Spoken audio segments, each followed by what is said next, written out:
जी हाँ, आपकी जोरदार तालियों के साथ में मैं आमंत्रित करूंगा आदरणीय गणपत सिंह राजपुरोहित फोगेरा। आप राजकीय महाविद्यालय बाड़मेर में प्रोफेसर के पद पर प्रतिष्ठित हैं और लाखों युवाओं का मार्गदर्शन करते हैं। आदरणीय गणपत सिंह जी राजपुरोहित फोगेरा। सर्वप्रथम माँ कुबड़ की इस भूमि को प्रणाम करता हूँ। आज श्री कुबड़ माता जी मंदिर वार्षिक पटात्सव कार्यक्रम के इस मंच पर विराजमान श्री श्री 1008 निर्मल दास जी महाराज को मैं दंडवत प्रणाम करता हूँ। साथ में अतिथि के रूप में विराजमान सभी गणमान्य साथियों और इस पांडाल में बैठे हुए सभी मेरे पिता तुल्य वरिष्ठ जनों और प्यारे विद्यार्थियों,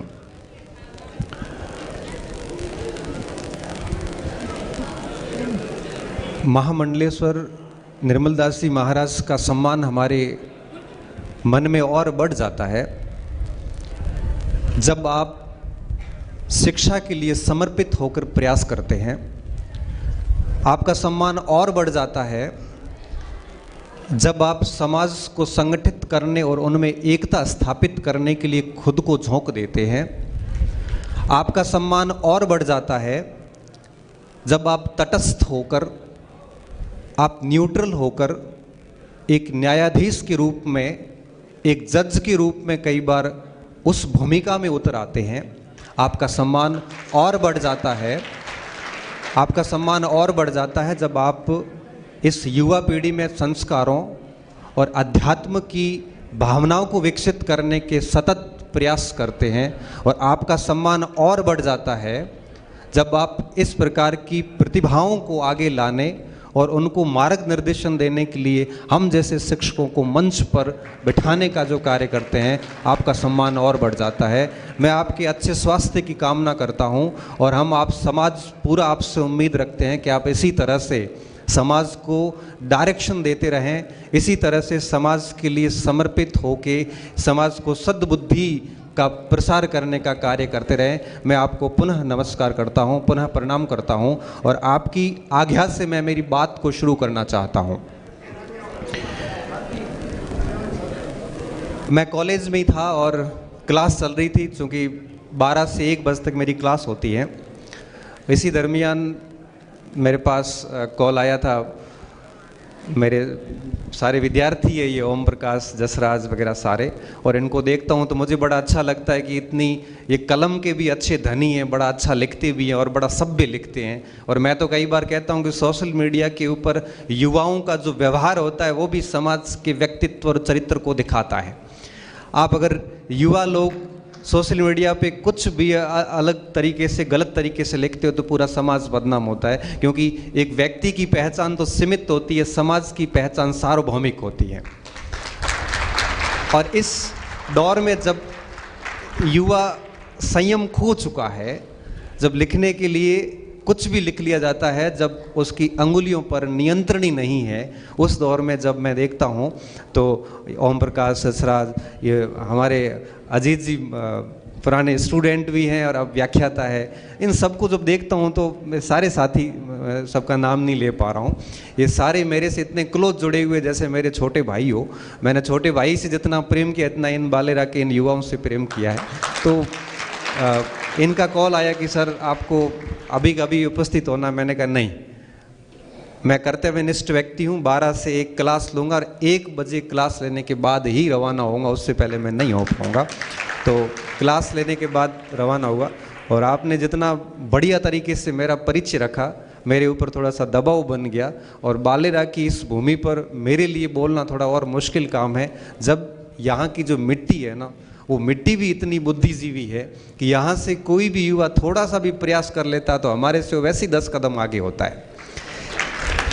मैं 15 साल से पढ़ा रहा हूँ और उससे पहले 10 साल, लगभग 2005 से शिक्षा के इस क्षेत्र में हूँ।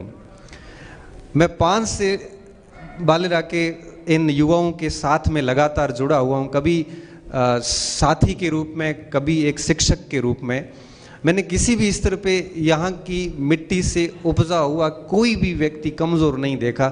जिस भी क्षेत्र में जाता है उसकी अलग पहचान होती, वो नेतृत्व भी करेगा ना, तगड़ा नेतृत्व करेगा।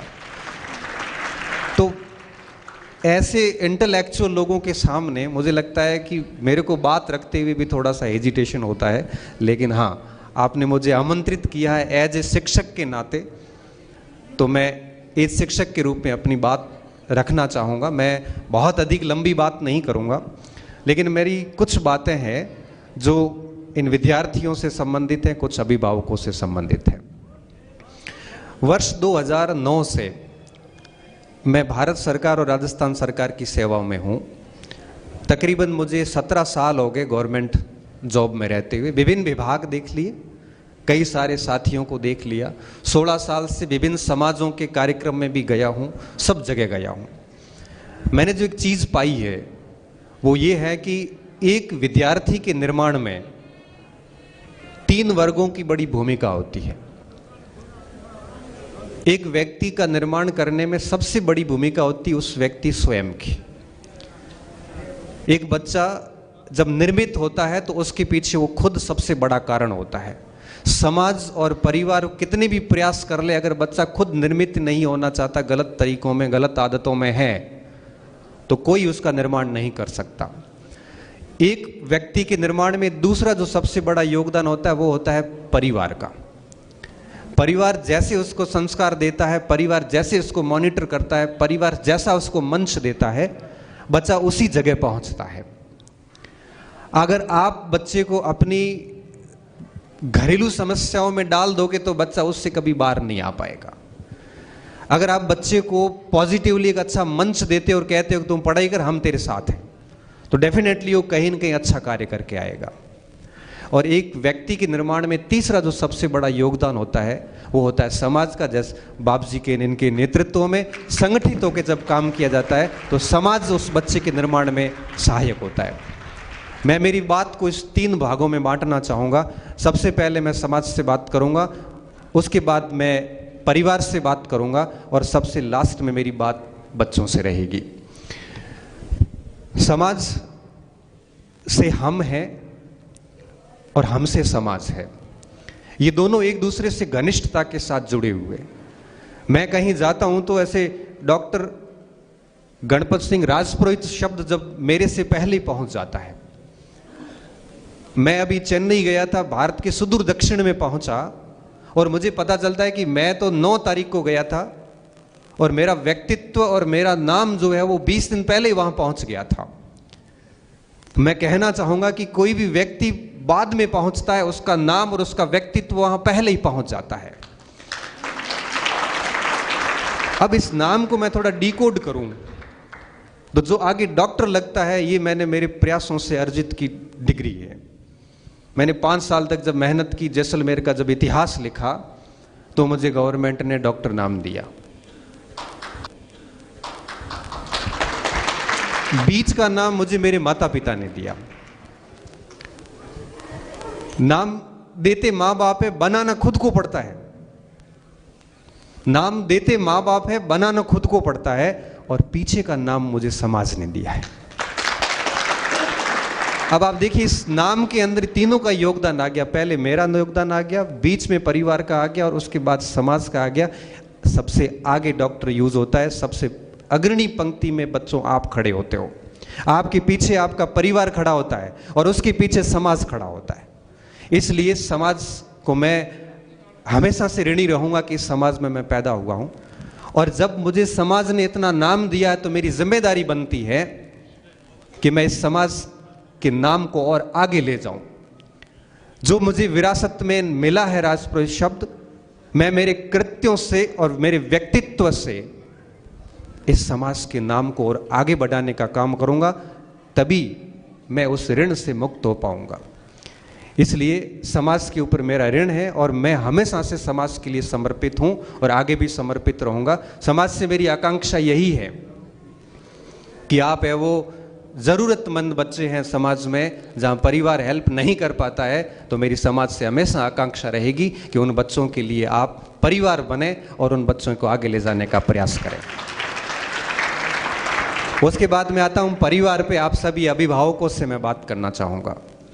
मैं सिर्फ अभिभावकों को 3 चीज़ें कहूँगा, क्योंकि मैं छोटा मुंह बड़ी बात हो जाएगी। मैं परिवार का सदस्य हूँ, तो मैं मेरे पिता तुल्य वरिष्ठ जनों को मैं ज्ञान देता हुआ अच्छा नहीं लगता, लेकिन चूँकि मैं पढ़ा रहा हूँ, आज के बच्चों को बहुत अच्छे से समझ रहा हूँ, आज के बच्चों की समस्याओं को समझ रहा हूँ, तो मैं सोचता हूँ कि मुझे अभिभावकों से बात करनी चाहिए। पहली बात, आप इन बच्चों को 3 चीज़ें दीजिए। इनको पढ़ने का अवसर दीजिए।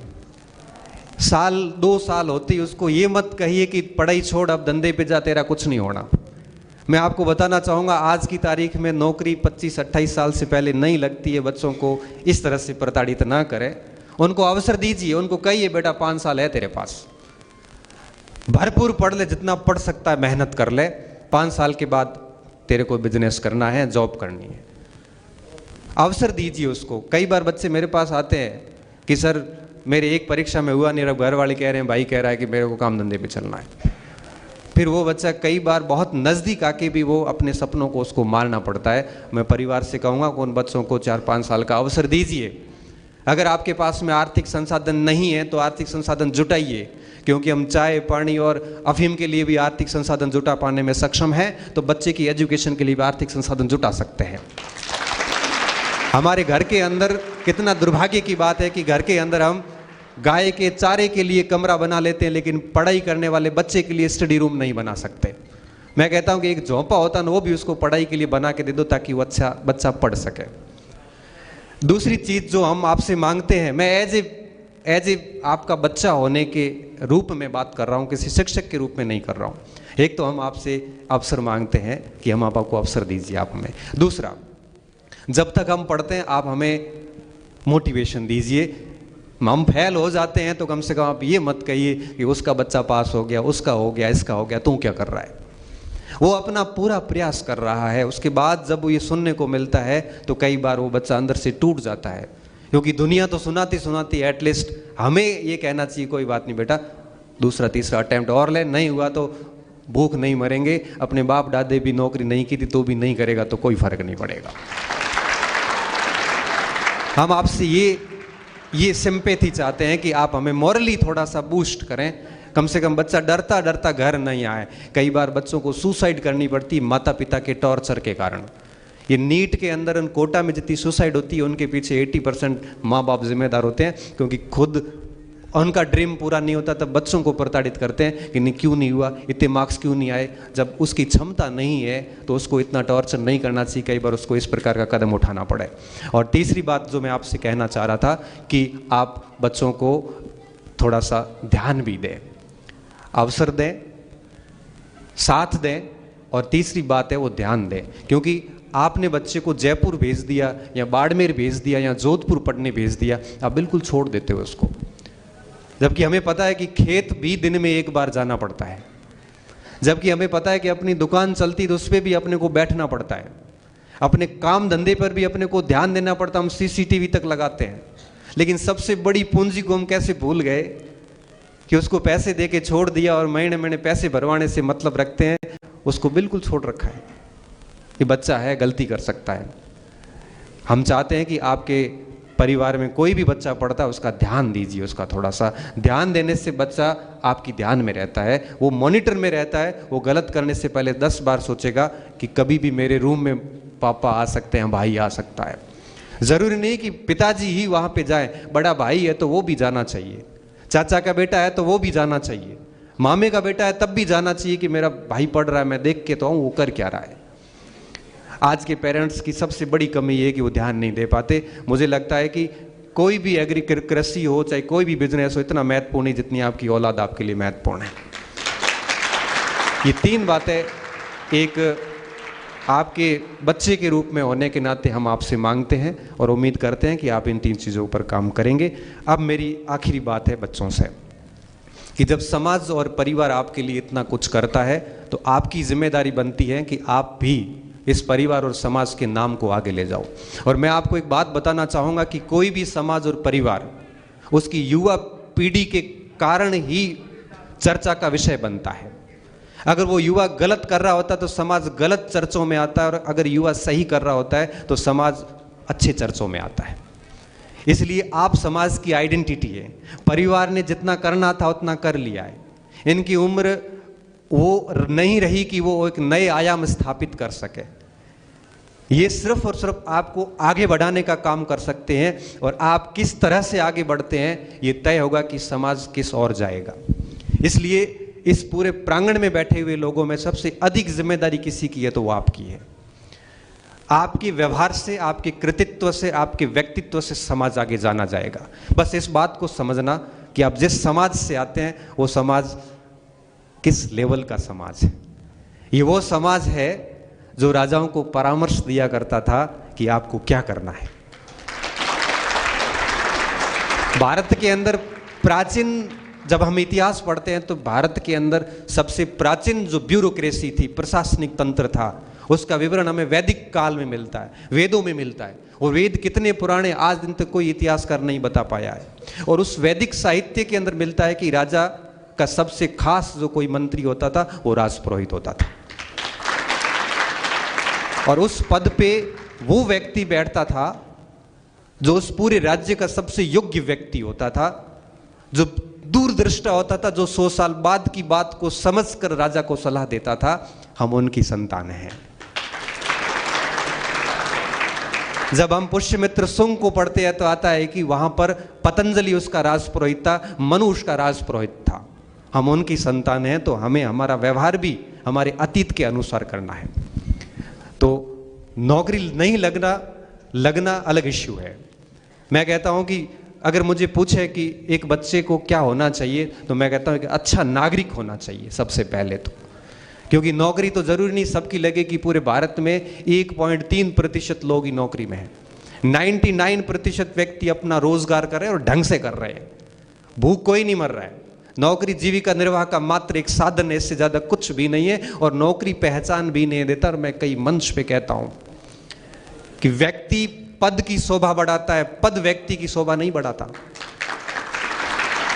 व्यक्ति जो होता है ना, वो पद की शोभा बढ़ाता है कि उस पद पे बैठा कौन है, इससे तय होता है कि वो पद कितना बड़ा है।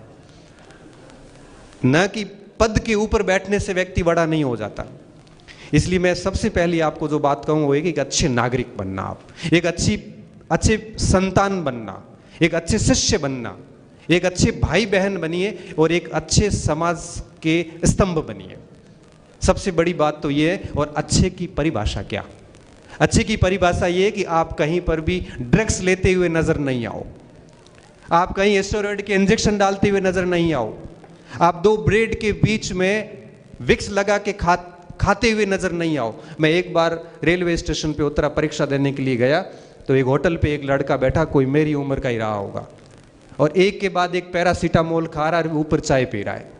और मेरे बैठे बैठे वो 10 पैरासीटामोल खा गया। मुझे समझ में नहीं आया कि हो क्या रहा है। मैंने पूछा मेरे एक साथी से, मैंने कहा ये इतनी क्यों खा रहा है, बुखार है क्या? तो कि नहीं, ये ड्रग्स लेता है, इसको ड्रग्स नहीं मिली इसलिए 20-20 पैरासीटामोल खाएगा। उससे भी इसका नशा नहीं बिटा तो ये किसी छिपकली को मार के उसकी पूंछ खाएगा। उसके बाद में भी इसको नहीं मिलेगा, तब गाड़ी के अंदर जला हुआ जो ग्रेस होता है काले कलर का, वो लेके और ब्रेड के बीच में डाल के वो खा जाएगा। वो भी नहीं मिलेगा, तब जो सड़े हुए चप्पल होते हैं, हवाई चप्पल जो अपन पहनते हैं, उसके पीछ की जो एडी होती है उसको काट के गर्म पानी में डाल के उस रस को ये पिएगा। ये भी अगर नहीं मिला इसको, तो लास्ट में एक सिर पे लगाने वाली बॉम्ब लाके आएगा और 2 ब्रेड के बीच में उस बॉम्ब को डाल के वो बॉम्ब खाएगा पूरा का पूरा सुबह से शाम। और ये भी इसको नहीं मिला, तब हॉस्पिटल में एक स्टेरॉइड का इंजेक्शन डलवाएगा। और ये भी नहीं मिला तो ये अपने बाप को मार के वहां से पैसे लाके ड्रग्स लेके आएगा। मैं कहता हूं कि अगर नौकरी नहीं लगती तो कोई बात नहीं, एटलीस्ट इन चीजों से बचना आप। इससे आप बर्बाद होते हैं, आपका परिवार बर्बाद होता है और आपकी आने वाली पूरी पीढ़ी बर्बाद हो जाती है। आप फिर मुझे पूछोगे सर और क्या अच्छे व्यक्तित्व के और क्या विशेषताएं होती है? आपका आचरण ऐसा होना चाहिए जैसा समाज आपसे उम्मीद रखता है। व्यक्ति कुछ नहीं है। मैं आज अगर यहां खड़ा हूं और बोल रहा हूं तो मेरे व्यक्तित्व और कृतित्व के कारण है। अगर यही मैं कोई गलत कार्य कर लूंगा तो मंच तो छोड़ो, इस गांव के अंदर प्रवेश करने नहीं दिया जाएगा कि बाहर ले जा, मोंडो को देखो नहीं रुके। व्यक्ति की पहचान उसके कार्यों से होती है, उसके शकल सूरत से, उसके कपड़ों से नहीं होती, उसके पद से भी नहीं होती। मैं आज प्रोफेसर हूं, मैं डॉक्टरेट किया हूं, सारा ही है, लेकिन एक गलत काम करने के बाद मुझे गांव की सीमा में भी स्वीकार नहीं किया जाएगा। मंच तो बहुत दूर की बात है। सब ऐसे बाप जी बैठे और इस पवित्र मंच के सामने मुझे मेरे माता पिता समक्ष जो वरिष्ठ लोग हैं, अनुभवी लोग हैं, जिन्होंने उम्र के 70-60 साल तक झपेड़े खाए हैं, उनके सामने बोलने का अवसर मुझे इसलिए मिल रहा है कि मैंने कुछ अच्छा कार्य किया होगा। इसलिए मैं आपको कह रहा हूं कि ऐसे कार्य होने चाहिए जो समाज आपसे उम्मीद रखे। और आखिरी बात, अंतिम बात, खूब पढ़िए, मेहनत करिए, 4-5 साल तक अपना एक मार्गदर्शक चुनिए। हम बैठे हैं, हम आइए ना आप। मैं बाड़मेर कॉलेज में बैठता हूँ, ऐसा कोई दिन नहीं जाता जिस दिन सर मैं 50 बच्चों से बात नहीं करता हूँ। बाहर से बच्चे आते हैं, कभी डूंगरपुर से आता है, कोई बीकानेर से आता है, कोई गंगानगर से आता है। मुझे बड़ा दुख होता है, राजपूत समाज का बच्चा 2-4 दिन में एक हद आता है। तो मैं सोचता हूँ कि मेरे समाज के लिए तो मेरा लगाव, हालांकि मैं किसी भी बच्चे के साथ भेदभाव नहीं करता, मेरे लिए सारे स्टूडेंट हैं, लेकिन घर से हमेशा स्नेह अधिक होता है। मान के चलिए आप 10 में से मुझे एक वरीयता देनी पड़ेगी तो मैं समाज को दूंगा। कॉलेज में बैठा हूँ, वहाँ से कल एक बच्चा मेरे से इलाहाबाद से आया, बेचारा 40 घंटे की यात्रा करके, सिर्फ 1 घंटा मिल के वापस चला गया। तब मैं सोचता हूँ कि अपनी हॉस्टल तो नेड़ी जाए, यहाँ से तो 7 दिन में कोई एक बच्चा आता है। तब मैं सोचता हूँ कि हमें थोड़ा और एक्टिव होने की आवश्यकता है। आप अपने आदर्श चुनिए, कोई मार्गदर्शक चुनिए और उसके निर्देशन में 3-4 साल धवाकर पढ़ाई कीजिए। ऐसी पढ़ाई होनी चाहिए जैसी कभी नहीं हो सकती। फिर देखना शानदार रिजल्ट मिलेगा। रिजल्ट नहीं भी मिलेगा तो पढ़ के कम से कम आप एक अच्छे नागरिक बन जाओगे, क्योंकि पढ़ाई केवल नौकरी नहीं देती, अच्छा जीवन देती, अच्छे संस्कार देती, व्यक्ति को जीने का तरीका देती है। इसलिए पढ़ाई को केवल नौकरी के हिसाब से नहीं लेना है, बल्कि पढ़ाई को अपने जीवन निर्माण के उद्देश्य से लेना है और अपने कृतित्व पवित्र और सच्चे रखिए। निश्चित रूप से आप सभी आगे जाओगे। आज सम्मानित होने वाली सभी प्रतिभाओं को मैं शुभकामनाएं देता हूं और चाहता हूं कि इस प्रतिभा को उचित मंच आगे 10 साल बाद मिले और ये प्रतिभा यहां पे आके बैठे।